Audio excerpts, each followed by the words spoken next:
বাংলাদেশের দক্ষিণ পূর্ব দিগন্তের ভূ রাজনীতিতে এখন এক অস্থির সময়। 2024 সালের জুলাই বিপ্লব কেবল একটি শাসনের অবসান ঘটায়নি, বরং নাড়িয়ে দিয়েছে দক্ষিণ এশিয়ার দীর্ঘদিনের কূটনৈতিক স্তম্ভকেও। শেখ হাসিনার 16 বছরের শাসনের অবসান ঘটার পর থেকেই দিল্লির সাউথ ব্লকে শুরু হয়েছে এক অভূতপূর্ব অস্বস্তি। প্রতিবেশী দেশ হওয়ার পরেও গত 1.5 বছরে ঢাকা এবং দিল্লির মধ্যে সম্পর্কের যে শৈত্যপ্রবাহ বইছে তা আগে কখনো দেখা যায়নি।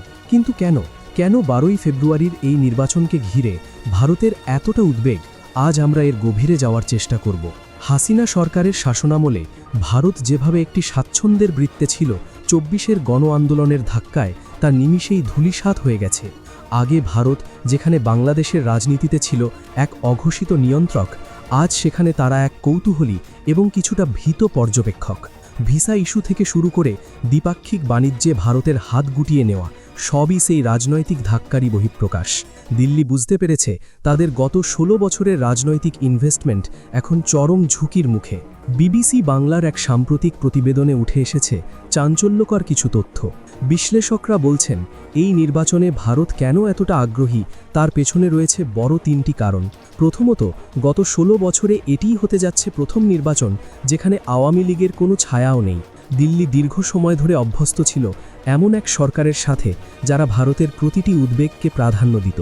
এখন আওয়ামী লীগের অনুপস্থিতিতে তৈরি হওয়া এই বিশাল শূন্যস্থানে ভারত কাকে খুঁজে পাবে সেটিই তাদের ঘুম কেড়ে নিয়েছে।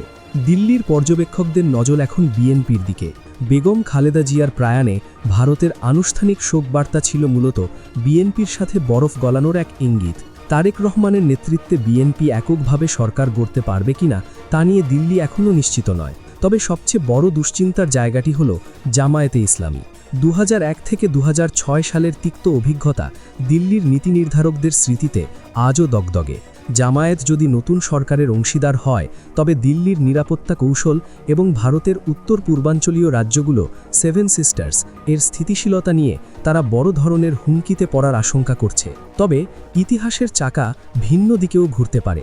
দিল্লির কূটনৈতিক মহলে এখন ভিন্ন সুর শোনা যাচ্ছে। এক সময় জামায়াতকে অঘোষিত রেড লাইন হিসেবে গণ্য করলেও বর্তমানে পরিবর্তিত পরিস্থিতিতে জামায়াতের সাথেও তলে তলে সম্পর্ক উন্নয়নের চেষ্টা করছে ভারত। এটি দিল্লির জন্য এক বিশাল চ্যালেঞ্জ। দীর্ঘদিনের শত্রু ভাবাপন্ন একটি দলের সাথে কিভাবে বন্ধুত্ব গড়ে তুলবে মোদী সরকার, সেটি এখন বড় প্রশ্ন। বিশ্লেষকরা বলছেন, জামায়াত সরকারে থাকুক বা বিরোধী দলে, নতুন সংসদে তাদের প্রভাব যে প্রশ্নাতীত হতে যাচ্ছে তা দিল্লি খুব ভালোভাবেই বুঝতে পারছে। এবারের নির্বাচনের আরেকটি বিশেষ দিক হল সাধারণ মানুষের মনোভাব।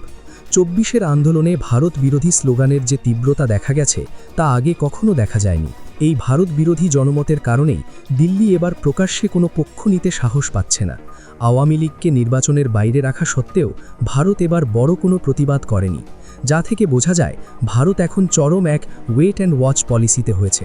12ই ফেব্রুয়ারির নির্বাচন কেবল একটি দেশের অভ্যন্তরীণ ভোট নয়, এটি দক্ষিণ এশিয়ার ভূ রাজনীতির মোড় ঘুরিয়ে দেওয়ার মতো এক মহাবৈঠক। আওয়ামী লীগের রাজনৈতিক ভবিষ্যৎ যেমন এই নির্বাচনের উপর নির্ভর করছে, তেমনি নির্ভর করছে বাংলাদেশের সাথে ভারতের আগামী 50 বছরের সম্পর্কের রূপরেখা। দিল্লি কি পারবে তাদের দীর্ঘদিনের মিত্রহীন এই বাংলাদেশে নতুন বন্ধু খুঁজে নিতে, নাকি জামায়াত বিএনপি ফ্যাক্টরের কাছে তাদের কূটনৈতিক পরাজয় ঘটবে? এসব প্রশ্নের উত্তর লুকিয়ে আছে সেই ব্যালট বক্সেই।